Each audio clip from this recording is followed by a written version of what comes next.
नमस्कार फ्रेंड्स, आपण आज कोकणात येणारी शेवळाची भाजीची रेसिपी बघूया। तर ही शेवळाची भाजी मे महिन्याच्या एंडिंगला पाऊस सुरू होताच येते। तर ही अशी भाजी असते आणि त्याच्याबरोबर हा पालाही गरजेचा असतो आणि एक कैरी गरजेची असते। तर आपण साफ करूया, मी तुम्हाला साफ करून दाखवते। हे बघा, हे असं आतमध्ये हा वरचा कवर घ्यायचा आहे आपल्याला आणि हा लाल कलर घ्यायचा आहे। हा जो येलोइश आहे हा भाग हा आपल्याला काढून टाकायचा आहे इथपर्यंत पूर्ण। इथून पूर्ण हे टाकून द्यायचं आणि इथून खाली जो भाग आहे तो आपल्याला भाजीमध्ये घालायचा आहे।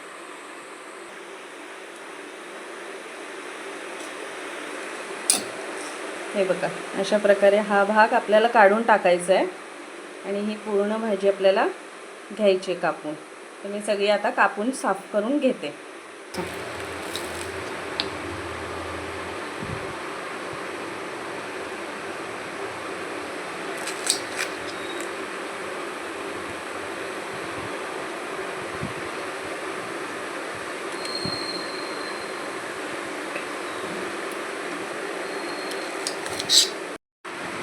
हे बघा, हे सगळं मी साफ करून घेतले।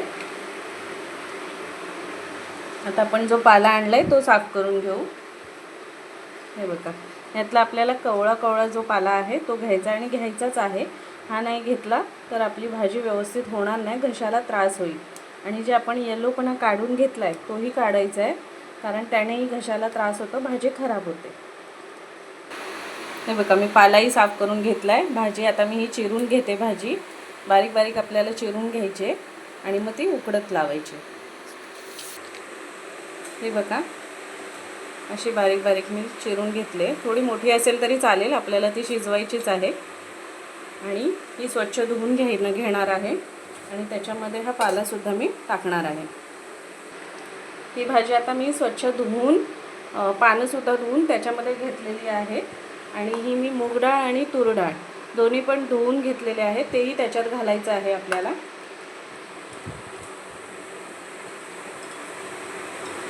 नुसती तूर डाळ असेल तरीही चालेल, जास्त प्रमाणात नाही घालायची आपल्याला, अशी थोडीशीच घालायची आहे। पाणी घालते आता याच्यामध्ये, जास्त पाणी नाही घालत आहे, अर्धा ग्लासच पाणी घालते। हे असं थोडंसंच पाणी घालायचं आहे।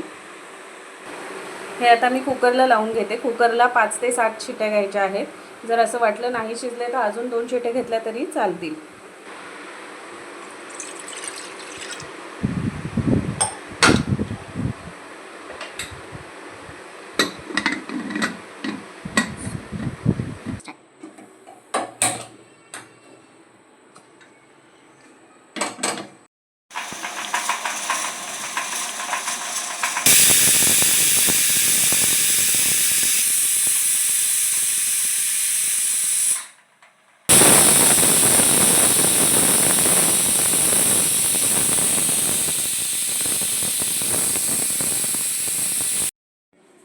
हे आता कुकरमधून काढून घेतली मी भाजी, पूर्ण घाटून घेतलेली आहे। हे बघा, पाणी घालायचं नाही आहे आता लगेचच। आणि पाणी आपल्याला मी एक साईडला गरम करत ठेवलं आहे, गरम पाणीच घालायचं आहे, थंड पाणी या भाजीमध्ये अजिबात घालायचं नाही। इकडे आता लाल तिखट, आता फक्त आपल्याला लाल तिखट लागणार आहे, हिंग, हळद, लसूण, इथे मी पूर्ण एक लसूणचा कांदा पूर्ण ठेचून घेतलेला आहे आणि कैरी, अर्धी कैरी आहे। आंबट असेल तर अर्धी घालायची, आंबट नसेल तर एक पूर्ण घातली तरी काही हरकत नाही, पण कैरी हवी आहे। आता मी लोखंडाची कढई घेतले, गरम करून घेतले, तेल घालून घेतलंय। त्यात तेल गरम झालेलं आहे, लसूण घालून घेते। या भाजीमध्ये लसूण भरपूर लागतो। हिंग थोडंसं परतून घेऊ आपण। लसूण थोडंसं लालसर व्हायला पाहिजे।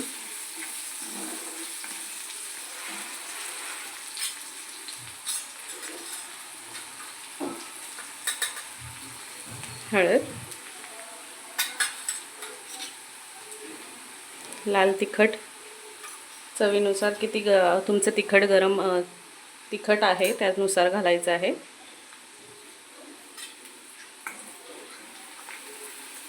मिक्स करून घेऊ. आता ही भाजी पूर्ण घालून घेते.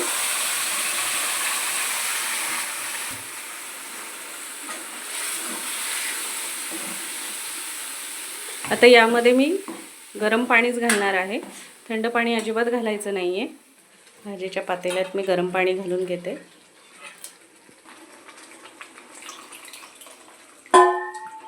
जास्त पाणी नाही घालत.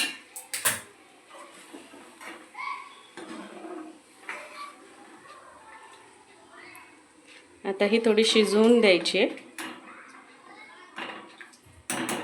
थोडी घट्टसर झाली की झाली मग आपली भाजी. चवीनुसार मीठ.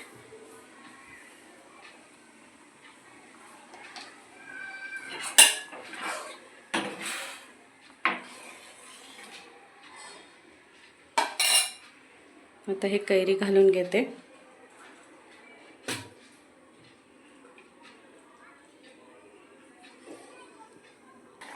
छान उकळी आलेली आहे. कैरी पण शिजत आलेली आहे आणि भाजी पण साधारण घट्ट होत आले. आता ही थोडा वेळ मी ठेवेन आणि नंतर बंद करून ठेवेन.